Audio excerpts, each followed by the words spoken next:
வணக்கம். மாணவர்களுக்கும் ஆசிரியர்களுக்கும் பெற்றோருக்கும் என் வணக்கத்தை தெரிவித்துக் கொள்கின்றேன். 10ஆம் வகுப்பு படிக்கக்கூடிய மாணவர்கள் இலக்கணம் என்பது மிகவும் கடினமானது என்று நினைத்து கொண்டிருக்கின்றீர்கள். எதையும் எளிமையாக கற்கலாம், அதையும் இலக்கணத்தை இசை வடிவிலும் கற்கலாம். இதற்காக ஒரு சிறிய முன்னெடுப்பாக திரைப்பட பாடல்களை மெட்டெடுத்து எளிய பாடல்கள் வடிவில் இலக்கணத்தை எளிமையாக கற்கலாம், இனிமையாக கற்கலாம், இசையால் கற்கலாம் என்று நான் தங்களுக்கு சில பதிவுகளை பதிவிட விளைகின்றேன். இதனால் மாணவர்களும் ஆசிரியர்களும் பெற்றோரும் பயனடைந்தால் நான் மிகவும் மகிழ்ச்சி அடைவேன். இலக்கணத்தில் 10ஆம் வகுப்பில் மொழி அப்படிங்கிற ஒரு பாடம் இருக்குது. அதாவது இலக்கணம் பொது, அதில் மொழிங்கிற தலைப்பில் ஒன்று இருக்குது. மொழி எத்தனை வகைப்படும்? மொழி 3 வகைப்படும். அது என்னென்ன? தனிமொழி, தொடர்மொழி, பொதுமொழி. சரி, இதை எப்படி இசையாக கற்கலாம்? எப்போவுமே இசைக்கு மயங்காதவர்கள் யாருமே இல்லை. அப்போ இசை வடிவில் ஒன்றை கற்கும் பொழுது அது ஆழமாகவும் அழுத்தமாகவும் பல ஆண்டுகளுக்கு நீடித்தும் நிலைத்து நிற்கும் இல்லையா? இப்போ பாருங்களேன், இந்த மொழி அப்படிங்கிறத 3 வகைங்கிறத எப்படி ஈஸியாக சொல்லலாம்?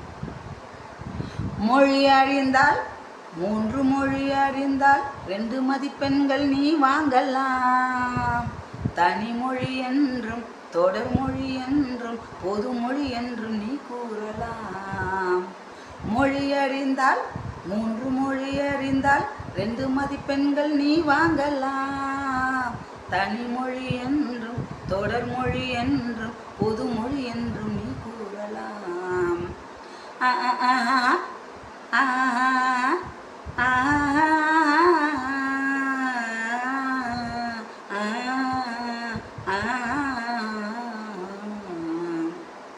சரி, மொழி 3 வகைப்படும். சரி, பாடிட்டோம். அந்த 3 மொழிகளுடைய விளக்கம் தெரியும் இல்லையா? இப்போ பலகை என்பது பொதுமொழி என்பதை விளக்குக. 2 மதிப்பெண் சொல்கிறாங்க. ஒவ்வொரு தேர்விலையும் இது அவசியமான ஒரு கட்டாய வினாவாக வருது. இதை எப்படி இசை வடிவில் நம்ம கற்றுக்கலாம்? தனிமொழினா என்ன, தொடர்மொழினா என்ன, பொதுமொழினா என்ன? அதுக்கு ஒரு பாடல். தனித்து ஒரு சொல்லு வந்து பொருள்படவே நின்னாலே தனிமொழி என்று ஆகுமே. ஆமா, தனிமொழி என்று ஆகுமே. தனித்து ஒரு சொல்லு வந்து பொருள்படவே நின்னாலே தனிமொழி என்று ஆகுமே. ஆமா, தனிமொழி என்று ஆகுமே.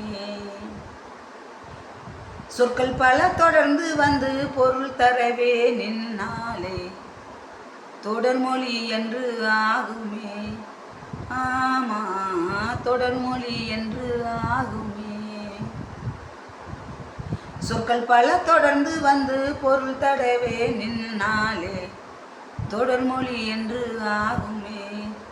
ஆமா, தொடர்மொழி என்று ஆகுமே.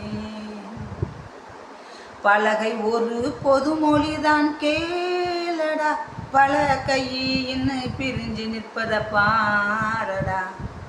பலகை ஒரு பொதுமொழிதான் கேளடா, பல கையின்னு பிரிஞ்சு நிற்பத பாரடா.